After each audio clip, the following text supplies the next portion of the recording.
So if you know what your stats are, you know the activity that you'll need to do. And if you're a manager, you know exactly what activity your team needs to do statistically to be able to get the results that they're shooting for, which is pretty cool. Welcome to the Master Dealmakers Secrets podcast. And now, here's sales growth strategist, John Blake. Welcome to Master Dealmakers Secrets. I'm John Blake. This is episode 246. And today we're going to talk about what are some of the metrics that you should be looking at that you can then combine. And I'm going to show you the type of metrics that you can then start to use over time to be able to plan successful sales quarters. So this is going to be really valuable to you because for one simple reason is that what we are often left with in sales is the number. It's like, what did you sell this week? What did you sell this month? What did you sell this quarter? And we look at a figure. But what we know is that you actually can't manage a number. You actually can't manage that. The number is what you get at the end of all of the work. And in this particular situation, it's at the end of all of the sales activity. So the actual number, the sales figure, is what's called a lag indicator. And we can't change a lag indicator, but we can affect a lead indicator or an activity. We can manage our activities.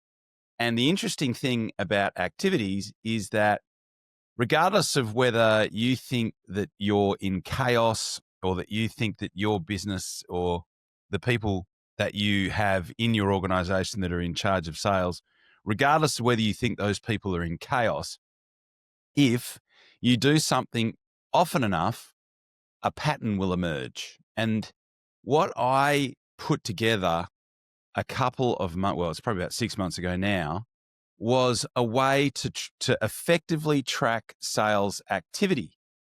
And I ended up building this myself because all of the CRMs out there are built by internet marketers and they are only really concerned with tracking leads.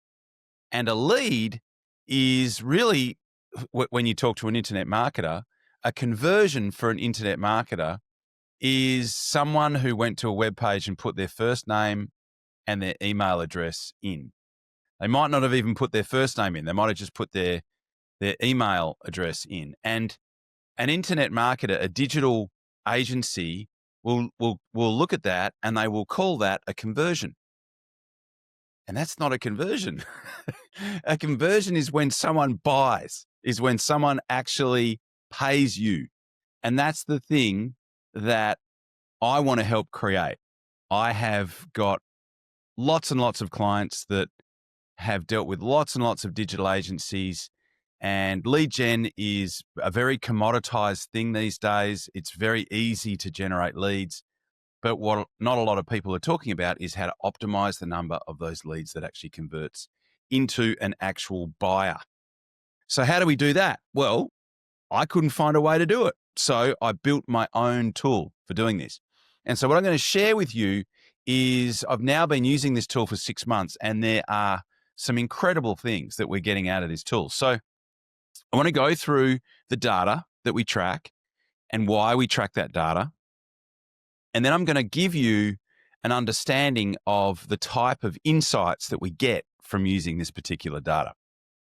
So the data that you need to start to track, in addition to calls, so the number of calls, and the number of calls can be broken down into the number of dials, because you can dial a number, but it doesn't necessarily mean that you're actually going to talk to someone. In fact, for every 20 outbound dials that you make, you'll probably end up having between 5 and 7 conversations. So the vast majority of telephone calls go unanswered. With the introduction of iOS 26 on the Apple platform, there is now a way to screen every call from someone who's not in your address book and make that go straight through to voicemail. So the number of actual conversations may even get lower than 4 or 5 out of every 20. So we need to track outbound dials. We also, even more importantly now, need to track messages sent. So a message sent could be an email, could be an SMS, could be a messenger message on Facebook if you're doing Facebook marketing and engaging with people that have inquired through Facebook marketing, and it could be a LinkedIn direct message. So we want to track those, that the number of those messages that were sent, and then we want to track, so you've got dials, you've got messages sent, and then you've got conversations. So a conversation could be a old school conversation, which is talking to somebody on the phone, or it could be message replies. So you've sent a bunch of messages, you've sent SMS, you've sent emails, you've sent messenger messages, and you've sent LinkedIn direct messages. How many people replied? So when someone replies, you would classify that as a conversation. Okay. So how many conversations did you have? And then as a result of that, how many appointments did you book? So how many times did you set where you're going to have a longer conversation with that particular lead or that particular contact? And then the next metric is the number of offers that you made. So as a result of those appointments, there are going to be a certain number of people that you are going to make an offer to. And an offer is when you write a quote or send a proposal or explain to somebody how you can help them for a fee, basically. So far we've got messages, or we've got dials, we've got messages sent, we've got number of conversations, which includes having an actual verbal conversation with someone backwards and forwards, or a messenger type conversation. And then we've got appointments booked, then we've got offers made, and then we've got the number of sales that those offers converted into for a given time period. So I track this with the clients that I look after, that I have in my mastery program weekly. So we track the number of dials, the number of messages sent, the number of conversations that takes place, the number of appointments that gets booked, the number of offers that are made, the number of sales that are made, and then the dollar value of those sales per week, which then, if over time, we can look at sales per month and we can look at sales per quarter. But this is where it gets interesting. So what we do then is we take the actual number of, we also track the number of leads. I meant to say that, right? So we also track the number of new leads. So some people get new leads because they're paying for ads. Some people get new leads because they are getting repeat business and referrals. So we also track the number of leads that came into that particular organization and were allocated to that particular salesperson.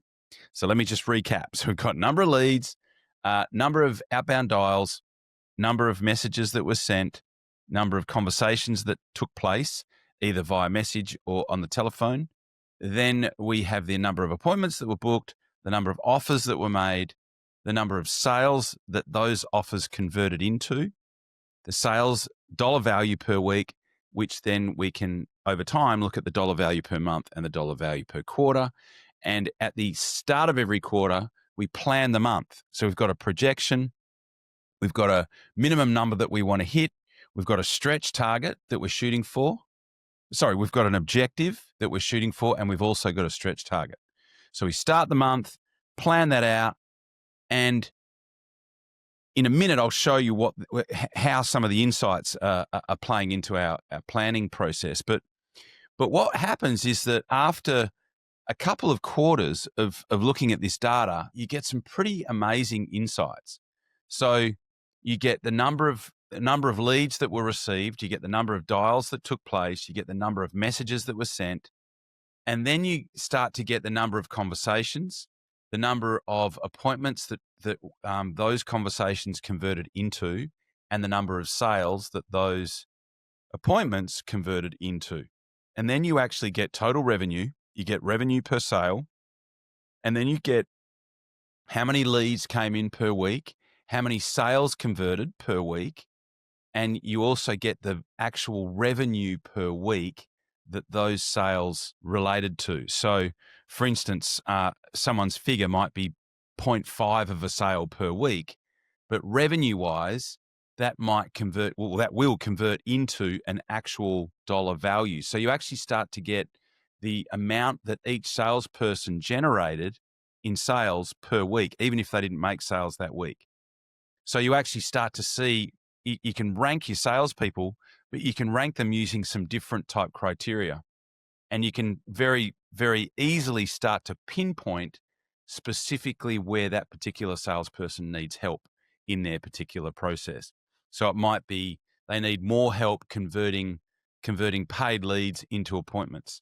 They might need more help converting paid leads into conversations, because there's a whole strategy around converting an actual paid lead into a conversation, which might not necessarily be a telephone conversation. So there's a whole skill set around engaging a digital lead in a text-based conversation going backwards and forwards. And then you start to get your conversion rate. So you get your conversion rate from lead to conversation, from lead to offer, and then from offer to sale, and then you get appointments to sales as well. And then you actually start to look. You can look at revenue efficiency. So how much are they generating per lead, and how much are they generating per appointment?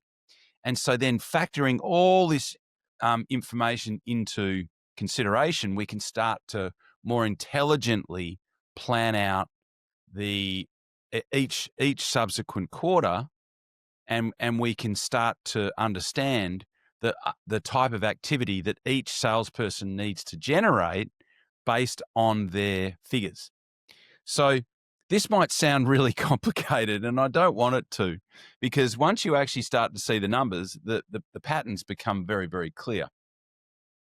But it reminds me of an interview that I heard with a test cricketer, fast bowler called Dennis Lillee. And Dennis Lillee was an incredible fast bowler. He was well renowned. I'm showing my age by even talking about him. But he was a West Aussie, where I'm from, and he was an amazing cricketer. And they interviewed him on 60 Minutes, and they said to him, and I think it was his bowling average was such that every, and I may have this wrong, but I think it was every 20 deliveries, or maybe it was more like every 30 deliveries, but because he had been a bowler for so long, he had an average, right? You do something often enough, a pattern will appear. And he knew that every 25 or so deliveries, he would get a wicket. And the interviewer asked him, they said, so when you get up to the 23rd or the 24th delivery and you haven't got a wicket yet, do you start to get nervous? Because you know that you're meant to take a wicket. You're meant to actually get a wicket with a batsman at that 24 delivery mark. One wicket every 24 bowls. And he said, no. He said, I actually start to get excited because I know that I'm about to get a wicket. And so this is the thing, right? So if you know what your stats are, you know the activity that you'll need to do. And if you're a manager, you know exactly what activity your team needs to do statistically to be able to get the results that they're shooting for, which is pretty cool. And what it does is it makes a successful quarter, it makes it so that your people are operating with measured consistency rather than with stress.